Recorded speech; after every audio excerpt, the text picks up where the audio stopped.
when I started out, after the Presidential Search Committee came to me, I spent the summer, but they had my interviews during the late spring, and then the decision was made in August, and I took some time. We have a house down on the Cape, and I was learning how to rollerblade. Somebody had given me rollerblades, and I was obviously thinking all the time about, so what do I need to do to succeed on this job? It's it's a big reach.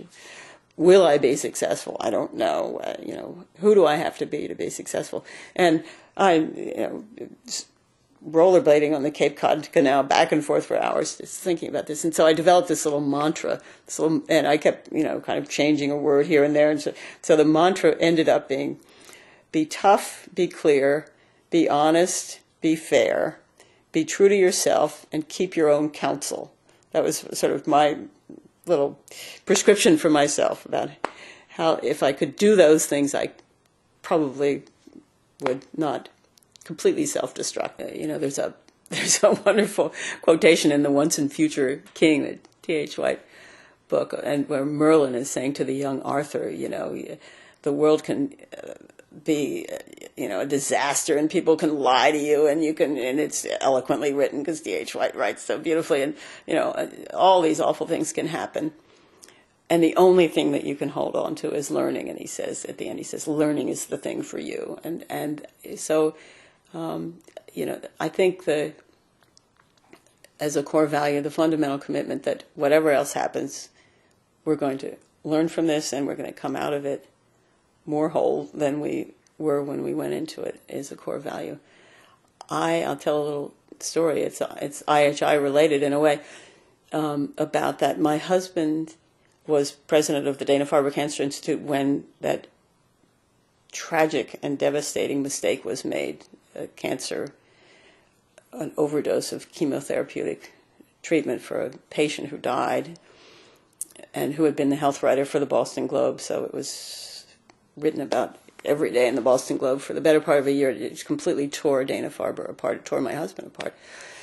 And as I was president of Wellesley when it happened, and new at the job. And I remember saying, there was a wonderful man at Wellesley who was the dean of religious and spiritual life, and very deeply thoughtful person. And I said to him one day, it's just heartbreaking to watch this happening at Dana-Farber and to my husband, and it could happen here, and how do we protect against it happening? And Victor, this man, said, yes, it could, because nobody could have anticipated this happening at Dana-Farber, and the president couldn't have prevented it. So, and something awful like that could happen here. And all you can hope, all you can control, really, is how you come out of it, how the institution comes out of it.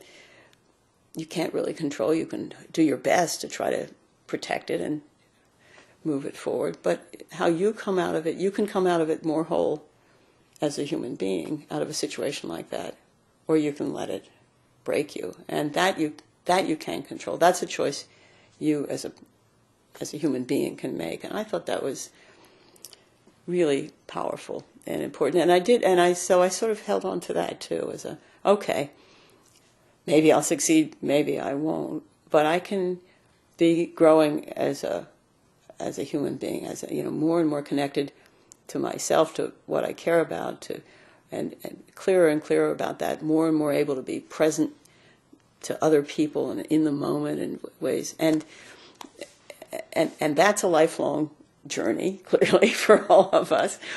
And that you can continue doing, no matter what's happening around you. I think we know that from writings of Holocaust survivors, right? That's the human drive in the end, is to keep learning and growing and going deeper. So that's a very deep value. The other one, I guess I'd say, is just connection. So staying in connection with myself, with others, with writings and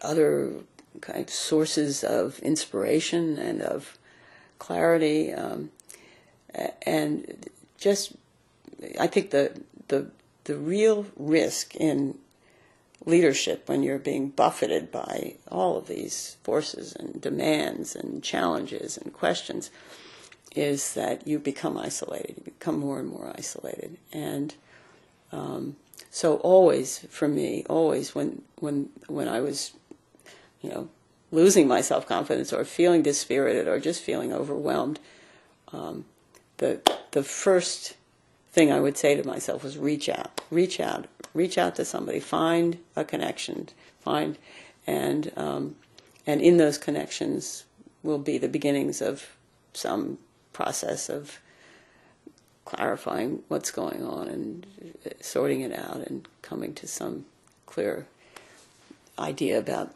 where to go next. But so the learning is this sort of the fundamental life force in a way, and the staying in connection as the corrective to pressures and tensions and projections and all of the craziness that besets you when you're in a leadership role. I think those two are really deep values.